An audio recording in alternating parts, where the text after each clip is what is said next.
और पर्यावरण में बदलाव हो रहा है और उसी कारण शायद मेरे को लगता है कि गिद्ध बस्तर से लगभग विलुप्त हो चुका है। और दूसरा, एक समय एक पता चला था हमके कुछ अच्छे लोगों से, वैज्ञानिकों की, एक गायों को पहले एक इंजेक्शन दिया जाता था और वो इंजेक्शन का नाम तो भूल गया हूँ, शायद उसके कारण गिद्धों का को ऊपर एक कुछ बीमारी हुआ, शायद उसके कारण भी विलुप्त हुआ और पर्यावरण में बदलाव हो रहा है और उसी कारण शायद मेरे को लगता है कि गिद्ध बस्तर से लगभग विलुप्त हो चुका है।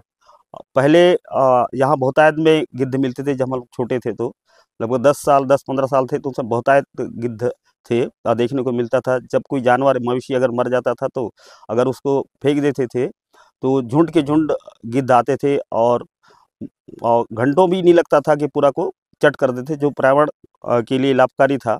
आज जो गिद्ध लुप्त हो गया है, पर्यावरण के लिए हमारे लिए बहुत बहुत बड़ा क्षति है और शायद उस क्षति को हम पूर्ति नहीं कर पाएंगे। इसके लिए हम शासन से अपेक्षा करते हैं कि बस्तर अंचल में या भारत देश की बात करें तो गिद्ध को फिर से पुनर्जीवित करने का ज़रूरत है, नहीं तो आने वाले समय में बहुत विकट समस्या उत्पन्न हो सकता है।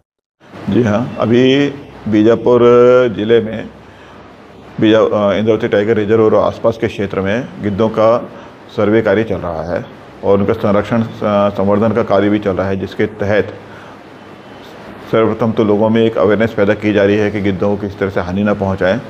गिद्ध का हमारे इकोसिस्टम में बहुत बड़ा महत्व है। जितने मरे हुए जानवर रहते हैं उनको वो खाता है, जिससे पर्यावरण प्रदूषण नहीं होता है।